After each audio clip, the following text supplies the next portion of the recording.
Hey everybody, welcome back to the Catholic Culture Podcast. I'm here in a different room than normal because I am doing my first in-person video interview that I've ever done. I've done plenty of in-person interviews on the podcast, but none since we started adding video for YouTube several months ago. I'm just going to tell you right now that this podcast is never going to look this good again, so don't get your hopes up. This is a special episode. I got my my cinematographer roommate to set this up and light this one. So this will also be the first episode where there's two cameras. So if you want to check out his work, that's Christopher Amodio on Instagram.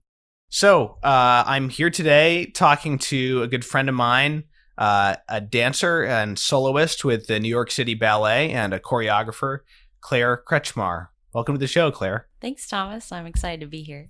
I got to know you actually during the lockdown last year, and we were you run a kind of Catholic arts group called Art House 2B with our friend painter Aaron McAtee. So I met you at, I think, the first of those events that I attended, and we both performed. I played a little bit, and you did a solo dance piece.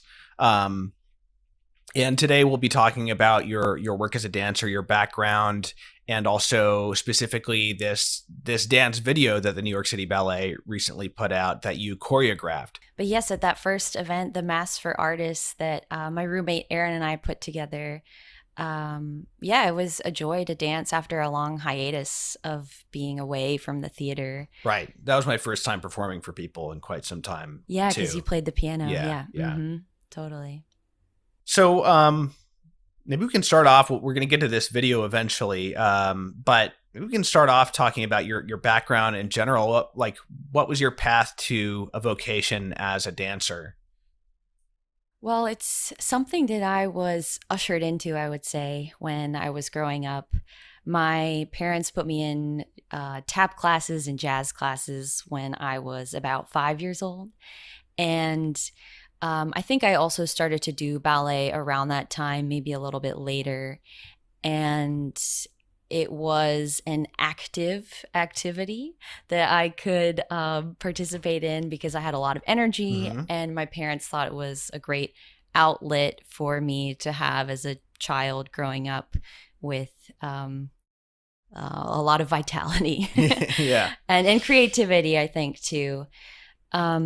But I just kept on dancing all through my childhood. Eventually, I zeroed in on ballet.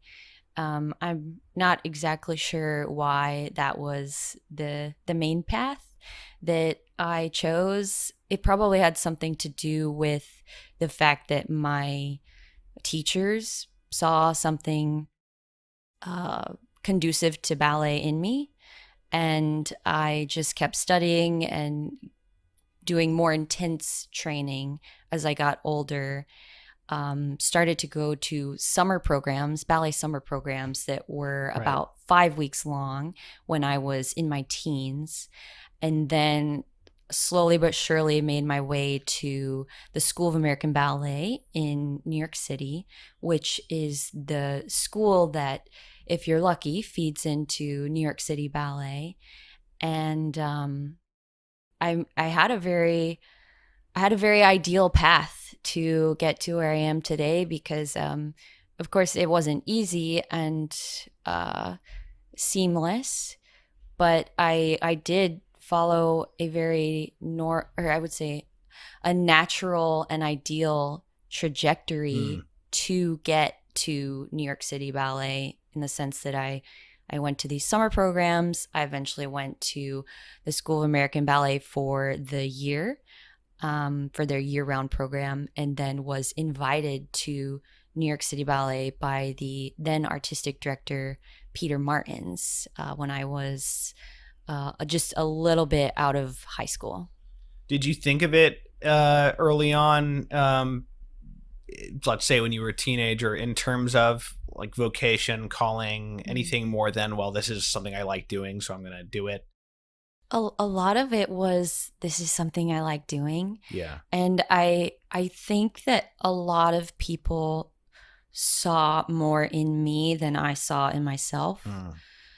Um, but I did. I really did enjoy it. And I have fond memories of learning new ballet steps and watching choreography that I then transferred back to my home with my parents and my siblings. And I would just do it in the kitchen. And I think that captures um, the enjoyment and the vocational aspect Right. of my dancing was that I really wanted to do it, and I did Right. it at home, in the studio, outside. I was dancing and doing cartwheels and all sorts of things, and being creative too. I know you as someone who's a very hard worker. I'm not someone to whom a work ethic comes naturally. I'm curious if that came naturally for you, because ballet is, I just read this New York Times article, a profile of you done a few years ago, and it described the kind of intense hours at the NYC Ballet. So I'm curious, did that was that a big hurdle for you, or did you just kind of go into that and get used to it pretty easily? I think I believe that I had it naturally in me, and that I was also simultaneously growing up in an environment of discipline Hmm. with the ballet and with school as well. So I think I think it was a bit of natural willpower, Yeah. and also the environment really did increase the discipline that I probably had naturally in me to work hard. And I think with that, um, like I was trying to do my academic workload as well as do the ballet workload, and if I was not timely in all of my endeavors, I would fail dramatically in Hmm. one or the other. So I learned really good time management skills Yeah. that also really amped up my uh, the ability to work hard in a period of time, of specific period of time. Right. Yeah, that's great. That's a real blessing to have that come naturally, for sure. You were raised Catholic, and you're a Catholic in the dance world, and at a certain point you're becoming a professional. I'm curious, what's it like being a Catholic in that world? Are there any, particular things that you feel you bring to the table, but also any particular challenges being a Catholic in that world? Yeah, I think a major challenge for me has been being totally honest about how I spend my time and what I think about. Because I remember early on in New York City Ballet, if people would ask me what I did on Sunday, I might skip the part where I went to mass. Hmm. And I think that came out of a fear of being judged for having a faith background. Right. And fortunately, that's something that I have the courage to speak openly about these things has definitely increased and in the past years, and I'm really grateful for that. But I think for me, the speaking about it was and still is the hardest part about being Catholic in the ballet world. Being an example came more naturally because I've been so used to uh, like cultivating my body language and how I interact with people as friends and colleagues. So the interactions came more naturally in terms of trying to represent our faith in the community, but the verbal, the speaking about faith was always a challenge. And I Hmm. also think that I didn't have the language to do that well with people who come from different faith backgrounds or don't believe in God at all. Um, but in terms of something that I bring to the table, um, I I haven't always had the greatest sense of peace about being a ballet dancer where I am, because it is a very high profile job in New York City, but I do think that um, I have been blessed with a lot of grace being in New York City Ballet, and I think that people have experienced that coming through me in terms of whether it's seeing me dance on stage or being a part of a process with me. I think that it's been, I hope that I've been an enjoyable candidate to coexist with at New York City Ballet. And I have a lot of close friends there and great supporters. So There's at least one other Catholic there, right? there is, yes, yes, yes. So I'm not Sarah? entirely alone. Yeah, Sarah Right. Adams, yes. But it is hard. We're a company of about 100 dancers at any given time, and to be one of two Catholic people in the company, and that's just the dancers. We have a whole administrative staff Right. and stage hands and costume dressers and musicians in the orchestra pit. So, and yeah, I don't know what everyone's faith background is, but I do know that I am one of two in the New York City Ballet dancer roster. Yeah. Practicing Catholics. Yeah. So I don't know basically anything about dance of any kind. I don't think I've ever talked about dance on this show before. So here's a question for you. I made a comparison to an orchestra, right, a minute ago. What does an individual ballet dancer in a company, in a piece that's heavily choreographed, in what ways do you bring your personality? What like sets an individual dancer apart? And you're a soloist, so you I assume you get to do that more than some. Yeah. But yeah, I don't even know like basic things about dance. So what space is there for individuality as a ballet dancer in a company? There's a good bit of space to bring your personality and your stories to the table in the different ballets that we do. I would say for most things, you have to execute the steps. Yeah.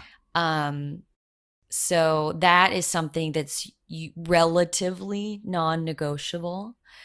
But in terms of how you do them, there is more flexibility with that. Yeah, so and I think that every dancer really does carry his or her soul with them onto the stage and into the rehearsal studios, because that part is often what colors a person's performance of a particular role is the personality, the stories that they carry, and also I should say like the coaches in the front of the room who guide and steward the gifts of the dancers, that like those things add the different intonations Right. to a person's performance. So like if you were looking at one of the other people in your company who stands out to you as kind of their personality coming out through how they dance, like what's like a specific observation you might make about that person?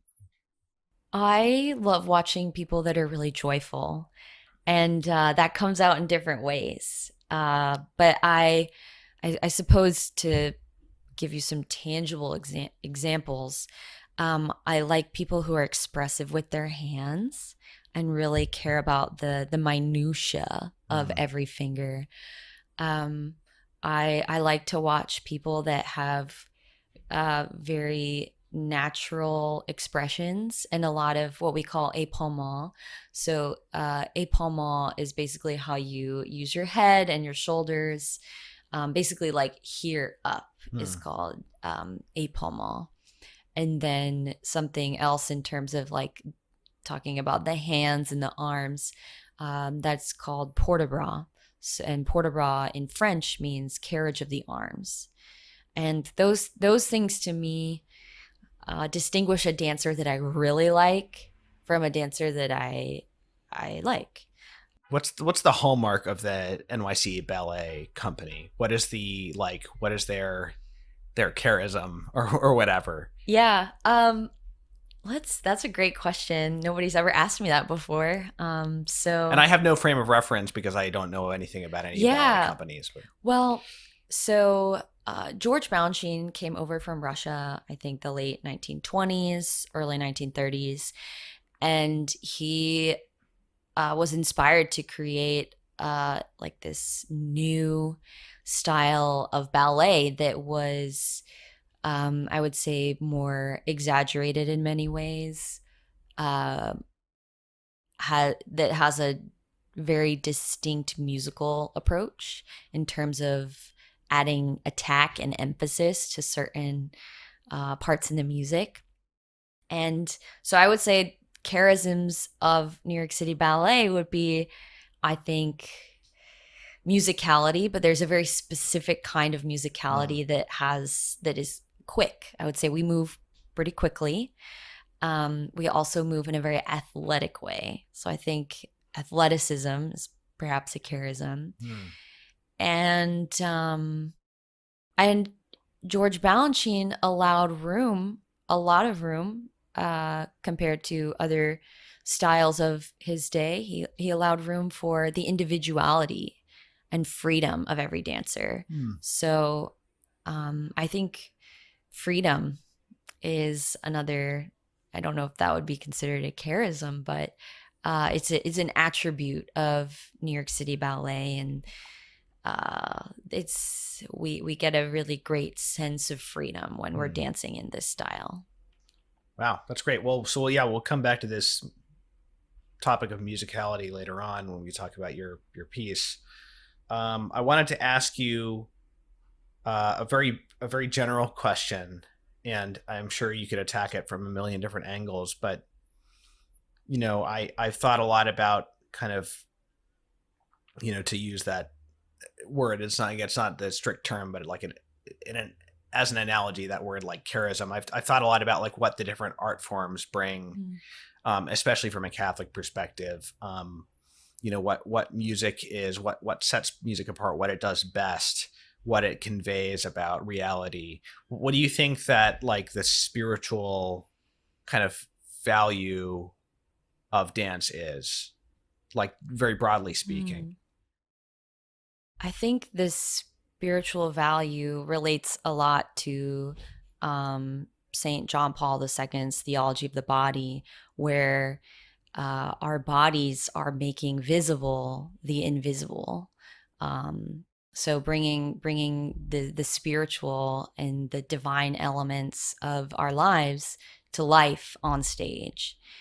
And I think I think that's like one of the great attributes, in regards to spirituality of ballet and of dance, is that we get to embody those invisible elements and themes of our lives in a very uh, uplifting and elegant art form such as ballet.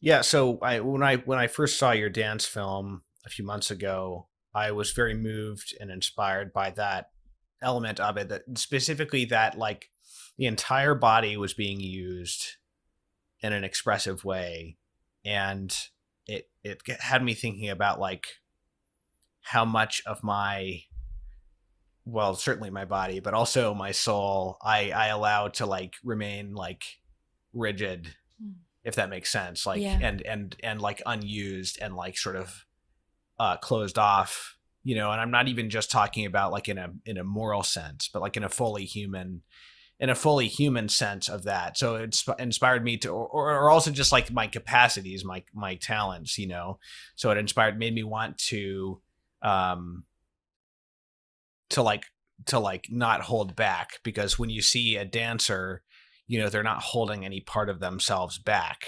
And that's one thing you pointed to when you talked about like you like people who use their hands, and you like people who make full use of the instrument. Yeah. No, I love the fullness of dancing. You get to use your whole body. You get to think about the little parts of your body as well as like the bigger picture of what your body can do. And I think it is like that fullness has come very naturally to dancers because we are constantly using our whole body and fitting movements to music. Why don't we go to your dance film? So here's the piece. It's about 13 minutes long, and we'll come back and finish the interview after that.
Was this the first time that you had the opportunity to choreograph for the company? I suppose this was the first major experience choreographing for New York City Ballet dancers, but I actually participated in a workshop, I guess you would call it, for about a week when it was March 2020. I did a week long workshop where I used New York City Ballet dancers and made a short 5-minute piece that used two songs. And that was probably the first official piece that I did with the company dancers, but this one was definitely the most formal because that the workshop was more like testing out choreography, and this one was still an experimental process, but a little more formal in the sense that we had a longer amount of time to do it, and we were making a film at the end. Right. So this film was made under somewhat unique circumstances and somewhat grueling circumstances too. Can you tell us about the context in which this film was made? Yeah. So this film was made during October 2020. So still during the maybe what you would call the height of the pandemic. And we were at that point not rehearsing together as New York City Ballet dancers. We were not performing. We were doing our own thing in whatever spaces we could find in our homes, backyards, garages, all of Right. these random places. And this was the first time for a lot of us that we were able to convene together and do what we used to do before the pandemic, which was take ballet class together, rehearse, make new ballets, and perform them to a certain extent. Actually, just as a side note, yeah, that makes me think you are still doing occasional performances back home in North Carolina, right? Yeah, so I during 2020 I started this series from my parents' garage in North Carolina because I was missing performing, and this series is just pop-up performances in my parents' garage. And I made a few new solos for those shows and collaborated with one of my really good friends, Mary Margaret Johnson, who plays piano, and we went to art school together. But yeah, so I had been performing a little bit, but albeit in a very different Yeah, context. that's so cool. So are you going to keep doing those? I think so. Okay. They've been successful. And what part of North Carolina is that? Winston-Salem, North Okay. Carolina. So, if you, I just wanted to bring that up because, people who are not in New York City might have the opportunity to see you perform. So, sorry, should they follow you on Instagram if they want to see Yeah, that? people can follow me on Instagram. My handle is at CKRETZ92. And yeah, that's a good way to stay updated with random tiny garage show events and other performances and things that you might be able to watch. Okay. Yeah. I will link to the Instagram in the show notes as well. Okay. So back to this dance video. So you were doing this residency in Martha's Vineyard, Martha's Vineyard, right? yep. And different dancers were getting an opportunity to choreograph various films. And you, my understanding is you didn't have much time to work on this, right? Yeah. We had, well, I thought it was going to be 2 weeks, which for us, we usually do 6-day work weeks. But it turned out that it was instead of 12 days, we maybe had 9 full days to make this piece and also to have it ready to be filmed. Um, so it was very condensed period of time, and I was a little ambitious and picked a selection of pieces, the Rachmaninoff variations that totaled to 13 minutes. And the other two dancers who participated in this chose 8-minute pieces, which was much more manageable and something that I will definitely consider for the future. But I just couldn't eliminate certain pieces of music for this. And um, because of the way I work and the aspirations towards perfection, I really wanted the piece to be as fully realized as possible. So you worked crazy hours basically putting this together, rehearsing it, composing it, Yeah. etc. Yeah, we each choreographer, and there were 3 choreographers who participated in this project, we had 3 hours a day with our dancers to make these new pieces.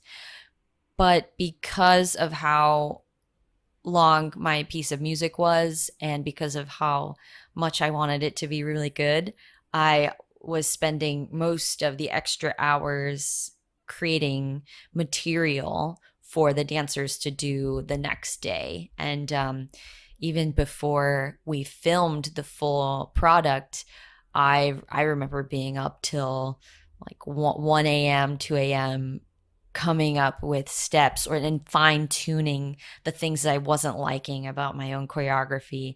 And that was definitely, I know that as a dancer, that's not ideal to have the choreographer making those alterations right before your show.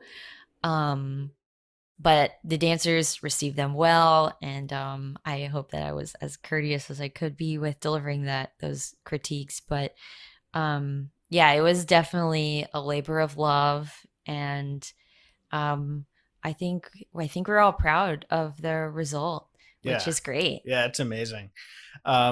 So let's talk about the film aspect of it. I love this piece because I can relate to it so much as a musician, but Yeah. also the way that it's presented. Sometimes, watching video of a stage play or of ballet doesn't really do it justice, in terms of being there in person. So you can try to replicate the experience of watching a ballet by giving the whole view of the stage, right? Hmm. But you can't really replicate it on video. Yeah. So in this case, this is an actual film, so the camera's moving. The cameras are following different dancers around, and after we had the screening here at one of the Art House to Be events, I described it as being like very like Terrence Malick esque because I've often thought of the way he moves his camera in scenes, which are often very spontaneous, as being like a dance with the actors, and the camera is almost another character in the Yeah. scene. And it was the same with this. And actually, well, why don't you talk about how that was achieved? Yes. So the filmers, if that's the correct term, Cameramen, camera cameraman, crew, yeah, camera crew, operators. Yeah. yeah. They are dancers, Yeah. and they dance for New York City Ballet, and they're actually around my age. So I've known them for a while, and their names are Emily Kikta and Peter Walker. And they were the ones who really created that dancing magic of the camera. Yeah. And it really, I believe, enhanced the film Yeah. because it was cinematic in a way that's different from just watching a a dance that is filmed from the Right. front. Like a bird's eye view kind of Yeah, thing. no, it was really artfully done, and I think that their knowledge as dancers really enhance their ability to capture dance in a very elegant and artful way. And they've worked with a lot of dance companies now, and they're definitely rising to notoriety in the field, which is really exciting to see. So is this like a new, how much of this has been done before? Is this like a pretty new craft, being like a dancer with a video camera? Being a dancer with a video camera, I don't know if it's that new. I just don't know, but it definitely for uh uh our time, they have a distinct style that isn't often seen with ballet. Okay, interesting. Yeah, I mean, this is the word cinematic is right. We could easily be discussing this on Criteria, the Catholic film podcast, because it is truly a film. It's not just a document that uses like the technology of film to Yeah. preserve a record. Yeah. Um, so I love it on that level. It's really you got to see it. You got to see it. Uh, so let's talk about the musicality of it. You mentioned earlier that this is actually a hallmark of the NYC Ballet Company, the George Balanchine style, and that's very evident in this piece. You also said that you like people who use their hands. That's also very evident in this piece, especially in the final moments. Mm-hmm. What's your approach? I mean, like I said, I could really relate to this as a musician. Ballet, of course, is by necessity and always by nature music related, right? Yeah. But this is particularly musical in a kind of like a precise way, I would describe it as. So what's your relationship with music, and how do you go about um, not translating? I don't know if that's what you're doing, but pairing dance with music. Yeah, that's a great way to put it. I always think of like when I'm creating something, I want the music and the dance to match up and to almost become one thing. And George Balanchine actually has a great quote where he says, "You want to see the music and hear the dance," Hmm. and he's basically saying that you want there to be a union between the two, so much that when you listen to music, say if you had seen the ballet, you would automatically be visualizing the ballet with the music. There would be like no separation between the two because the two so seamlessly go together. And I think in terms of my approach to musicality, it's has a lot to do with how I trained, because I trained at the School of American Ballet, where we have this technique that's very musical and very fast and dynamic. So that's very much a part of me. And then I also grew up playing piano, and I even played the viola for a little bit as well. But I listened to classical music growing up a lot because my parents played it around the house. I learned how to sight read and play music. So I have this basic knowledge of being a musician that I think helps me to understand the layers of music that can be tapped into as a choreographer. But I think all of these things, like training plus growing up playing the piano, plus listening to classical music a lot, and just music a lot in general, and allowing over time to just feel the very natural desires for movement in my own body with the music that I listen to, just allowing that to naturally grow in Mm. me, helped to shape Rachmaninoff's Suite, the piece for Martha's Vineyard, into what it is. So is it always pretty much always the case with ballet that the music like starts the process of choreography? Is there ever a situation where choreography is done first without a piece of music in mind, or is there ever a situation where choreography is done and then a piece of music is composed to fit the choreography? Yeah, it can honestly be any of those options. I think the typical method for ballet and for ballet choreographers is you have a piece of music, the choreographer assembles steps to Yeah. fit the music. But there are pieces where the choreographer made steps and then later assigned music. There are also instances that are very collaborative in that the musician and the choreographer work together, like slowly but surely, to make a piece together. and to let that grow over time as well, and to not to not have a finished piece of music guide the ballet. And I assume there's also occasionally like improvised works as well.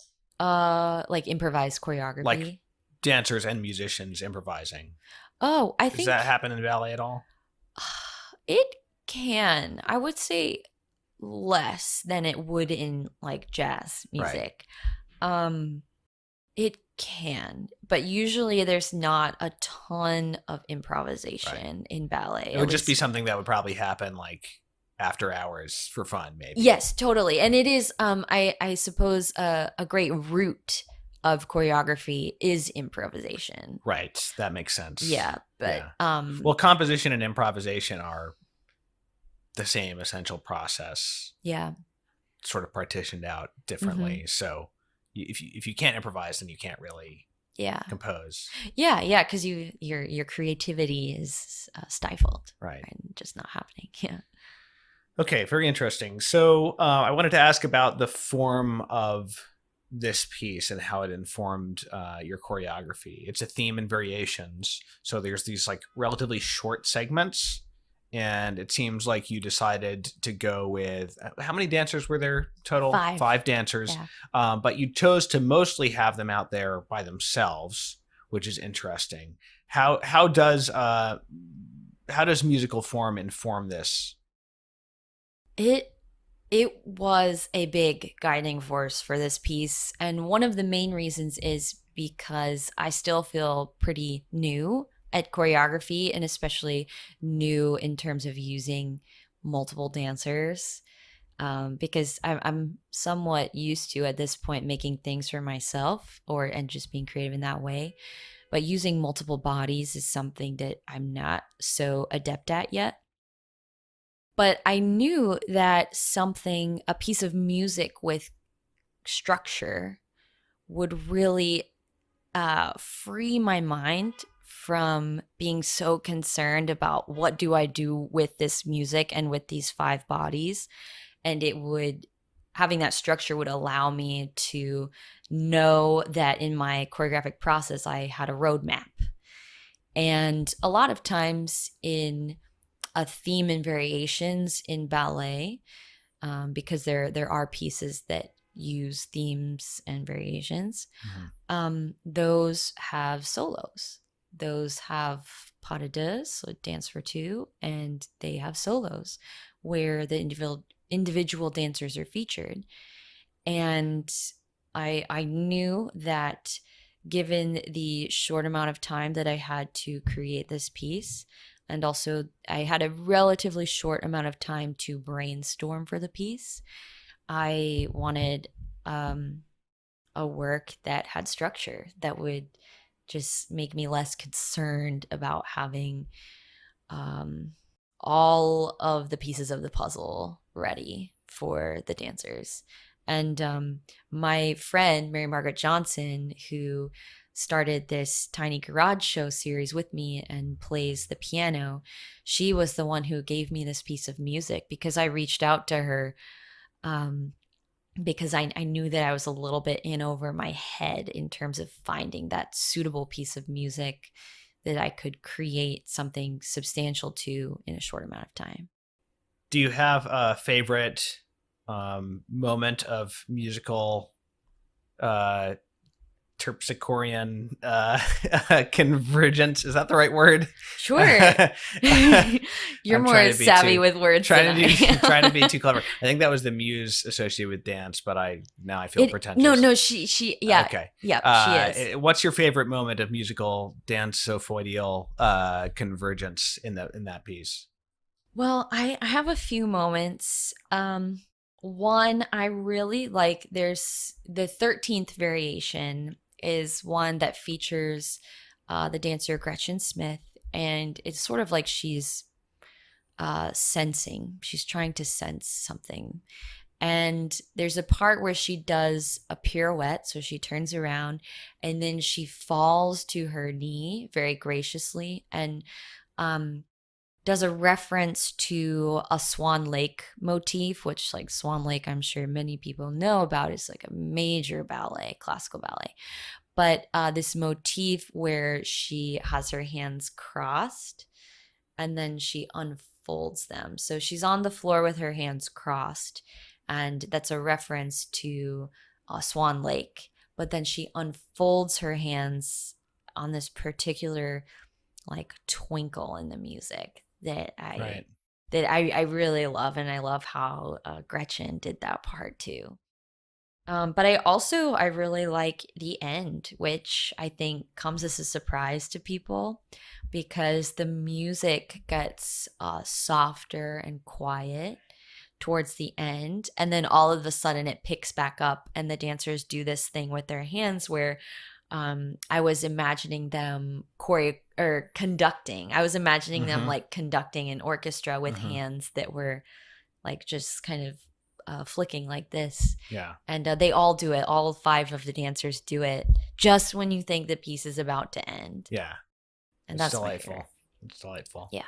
What do you look for, more generally speaking, when you're looking to pick a piece of music to choreograph to? And I'm particularly interested in kind of like the larger scale form of it, as opposed to like, oh, I like this or that particular gesture.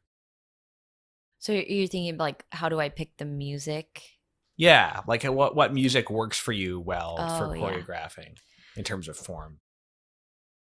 Well, again, I'm still relatively new to this whole journey of being a choreographer, but I like pieces of music that have shading and that have different dynamics because I think that serves two purposes. One is practical in that I have a roadmap of how I want to use bodies in space because changes in dynamic help me to know how to change movements Hmm.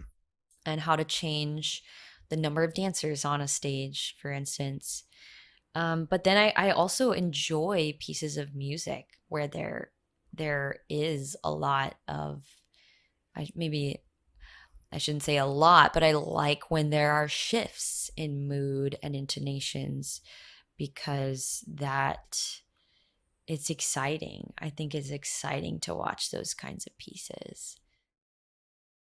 Is there anything in terms of like a formal structure that you find helpful? Like I don't know how to make that question more specific. Yeah, But structure does help. I don't know if I gear towards one kind of musical structure over another, but I just like structure in general. So it does help, for instance, when I think as a choreographer, you have a symphony because the whole piece of music is packaged instead of assembling different parts, little excerpts from, say, songs, for instance. uh-huh. So when you have something like a symphony or a concerto, there are usually a few different movements. Right. And then as a choreographer, the divisions in dynamic are laid out for you. So it doesn't really matter what kind of structure is there, as long as there is a structure that helps me. Right. And maybe other choreographers would argue differently, and they would say that a style of music that suits them more is a very minimalist style, Hmm. and that is just personally not my favorite Yeah. kind of music to choreograph to at You like at this something more. moment in my You life. like something more dramatic. I do, yeah. Okay. And then yeah, I think that's a little bit of my personality too. I like I like the drama. So we've been talking about the movement, but not so much the kind of the like the visual makeup, the colors, the way the dancers are dressed. How does that what do you think about when you choose the outfits that the dancers will be wearing, especially in a piece like this, which is, fairly abstract? It's not like it's Swan Lake or something. It's not like they're dressed as anything. Yeah. I think the costume for me is very important, and I believe that it can really shape a ballet into what it is. And I th- I mean, when you watch the dancers move, you're also witnessing how they move in the attire that they have on.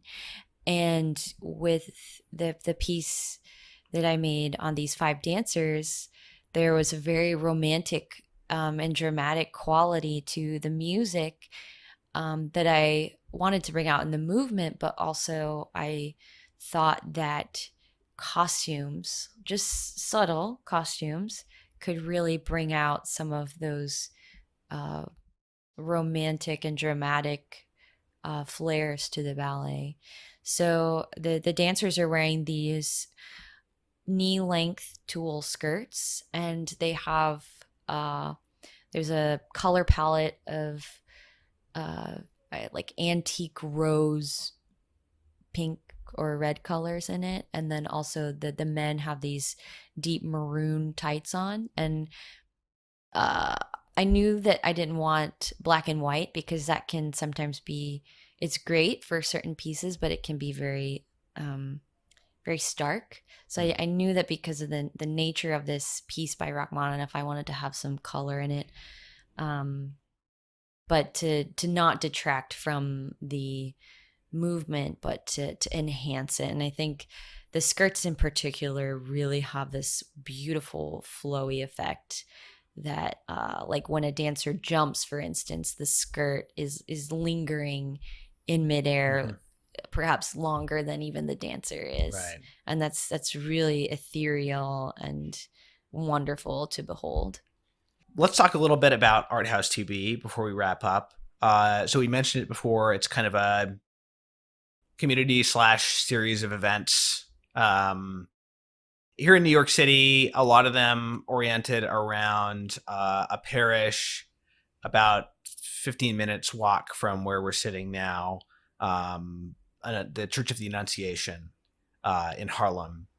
And you and Aaron have been really doing something wonderful in putting these things together. It's been huge for me just to, especially during the lockdown, to be seeing people. Was it in August or October that the first I one think was? the first one was in August. Okay.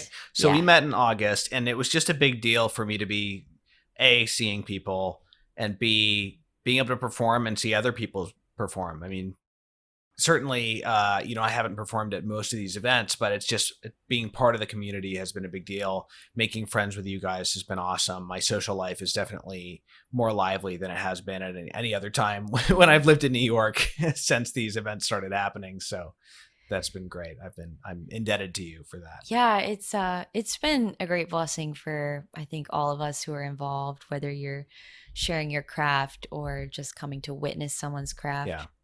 But I think one of the main concerns about the pandemic year was that artists didn't have a space to share their craft. Right. And yet at the same time, artists were really experimenting with their creativity and desiring to share it.